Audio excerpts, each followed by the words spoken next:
What puzzle game is more widely recognized than the game Tetris?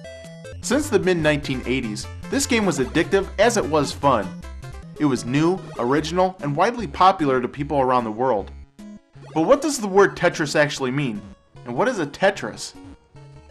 Well, believe it or not, this actually comes from the Greek word tetra, which means segments containing 4 pieces. And wouldn't you know it, every shape in this game is made up of only 4 blocks. Cool. Now what's odd is that there are actually 2 versions of Tetris released for the NES. One made by Nintendo, and the other made by Atari. Now this one's a little harder to come by, but it was made first, so we'll start off with this one. Ah, Tetris, the Soviet mind game. Now before beginning, you'll be able to select your difficulty level. They even give you the option of picking out your own choice of background music. So it's pretty much like a jukebox. I wonder if they have anything by Van Halen. Bitchin'!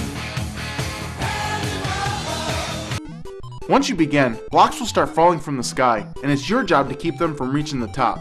So you'll have to try your best to fit these different shapes together until you have filled up the entire row, which then causes them to disappear. Once you get the hang of it, you'll be deleting off multiple rows at once to perform a double, a triple, or even a Tetris. It's just a good thing this stuff doesn't happen in real life.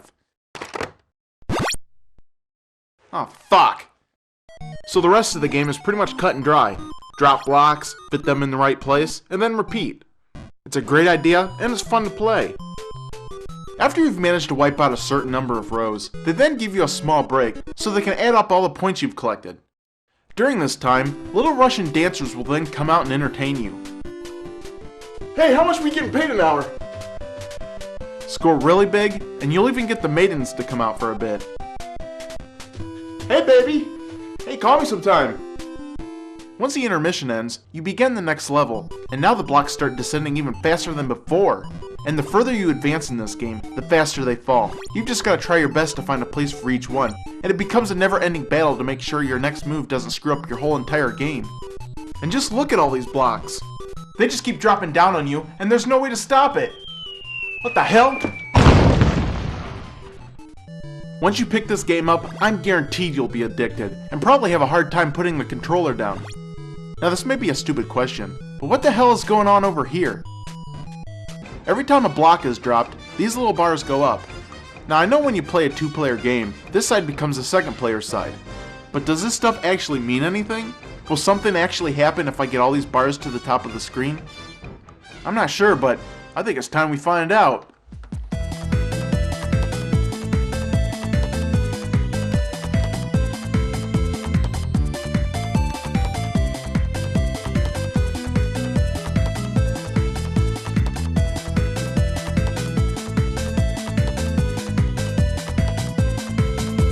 And can you guess what happens next?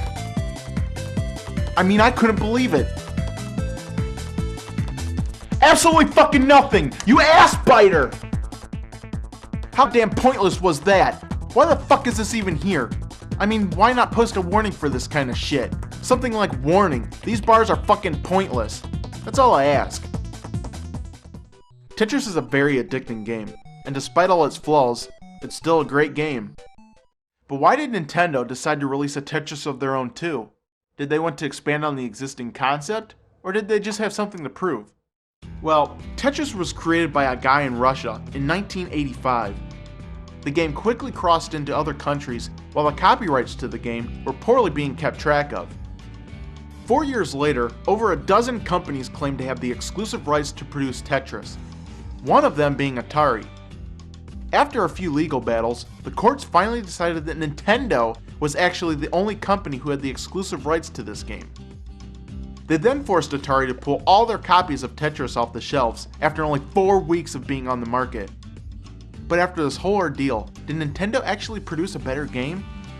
Well, let's find out. Now this game does give you a lot of the same features, but they scaled back on a lot of things. For instance, they now give you only 3 songs to choose from. One being the song Dance of the Sugar Plum Fairy, just in case your gamer is an inspiring fucking musical conductor. Nintendo also dropped the 2-player feature that was popular in the Atari version. What a bunch of shitburgers. Despite all these changes, however, the game still follows the same basic concept, fitting blocks together and keeping them from reaching the top. But in this version, when the blocks start getting dangerously close to the top, the music starts speeding up. Now this causes me to get nervous and could mess me up. And I shouldn't have to deal with this aggravation because I've got enough to worry about. Dropping blocks, flipping blocks, putting them in the correct place, watching to see what shape is coming next, deleting rows, scoring points, flipping more blocks, putting those in place, and it doesn't stop. The process just keeps increasing in speed until you fuck up and lose the game. Fuck! And it's really annoying because there's nothing worse than having things just dropping down on you. Whoa!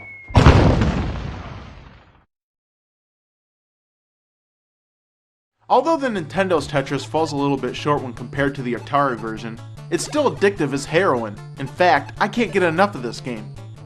But I have been playing about 4 hours straight, so maybe I should take a break.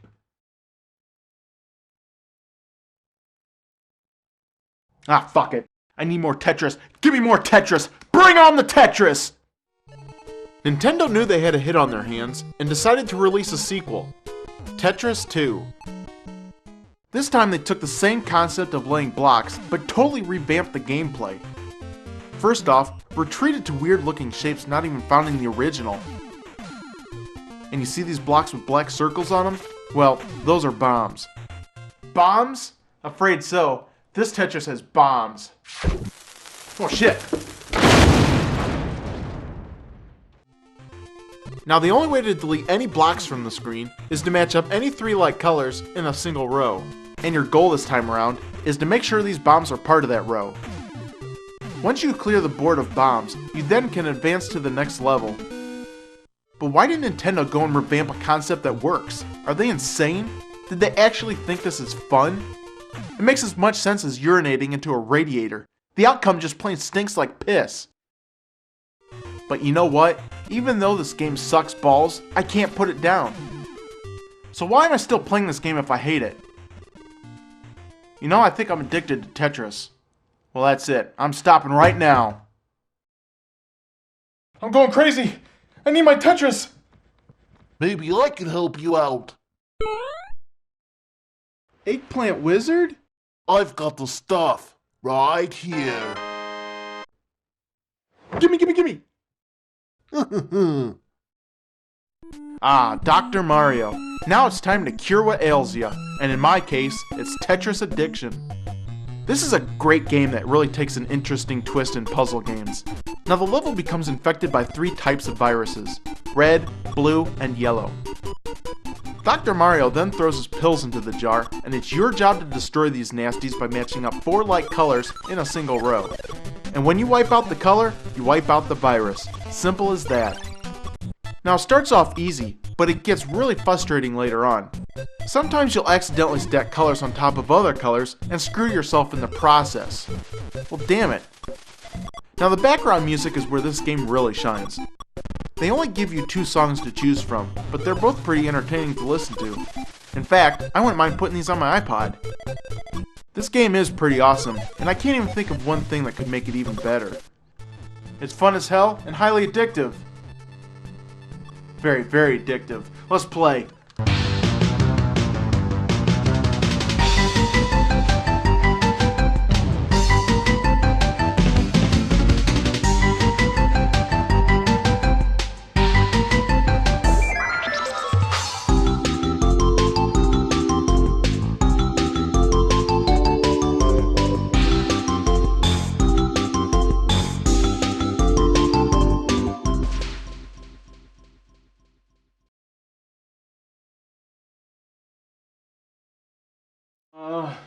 I feel like I've been hit by a truck.